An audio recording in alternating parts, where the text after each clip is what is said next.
এবার খুলে দেয়া হলো মানবজাতির উৎপত্তিস্থল সেই গুহাটি।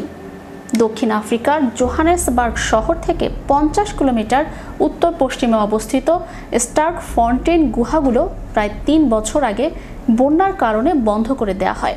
এপ্রিল মাসে পুনরায় চালু হওয়ার পর এবার একটু ভিন্নভাবে পর্যটকদের আরও কাছ থেকে বৈজ্ঞানিক আবিষ্কারের অভিজ্ঞতা নিতে এই উদ্যোগ।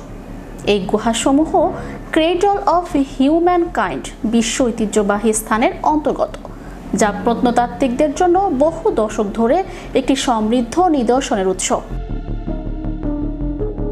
এখানে 1990-এর দশকে প্রথম খুঁজে পাওয়া ছোট আকৃতির হাড়ের ভিত্তিতে নামকরণ করা হয় লিটল ফুট।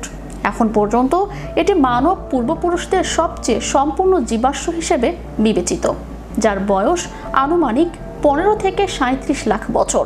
লিটল ফুট ছিল অস্ট্রালোপিথেকাস গোত্রের, যার অর্থ লাতিনে দক্ষিণের বানর।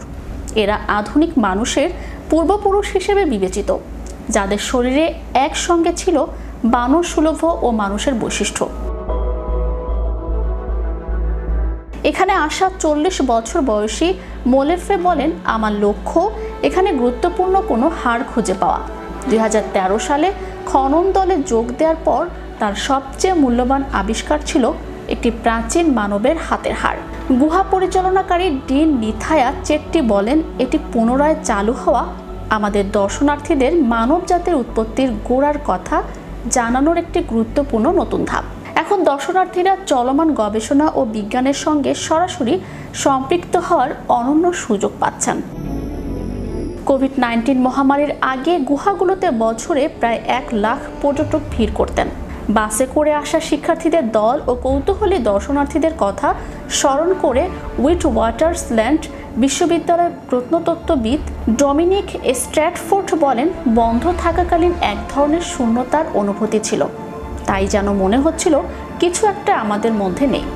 জাদুঘরে এখন একটি অস্থায়ী জীবাশ্ম প্রদর্শনী চালু করা হয়েছে, যেখানে দর্শনার্থীরা 1947 সালে আবিষ্কৃত অস্ট্রালোপিথেকাস আফ্রিকানাস প্রজাতির সবচেয়ে সম্পূর্ণ খুলি মিসেস প্লেসকেও দেখতে পাবেন।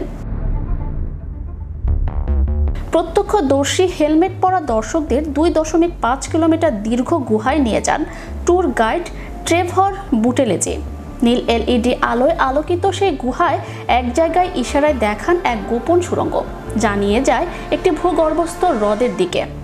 এটা আসলে এক অসাধারণ গহ্বর, বলেন 34 বছর বয়সী পর্যটক গ্র্যাজুয়েট, যার কণ্ঠ ধ্বনিত হচ্ছিল গুহার দেয়ালে। দক্ষিণ আফ্রিকার খ্যাতনামা পুরাতত্ত্ববিদ ফিলিপ টোবিয়াসের একটি উদ্ধৃত করে তিনি বলেন, আফ্রিকায় মানবজাতির জন্ম দিয়েছে, এটা ছোট কিছু নয়। তবে লিটল ফুট এর আসল জীবাশ্ম দেখতে হলে দর্শনার্থীদের অপেক্ষা করতে হবে সেপ্টেম্বর মাসের হেরিটেজ মাস পর্যন্ত।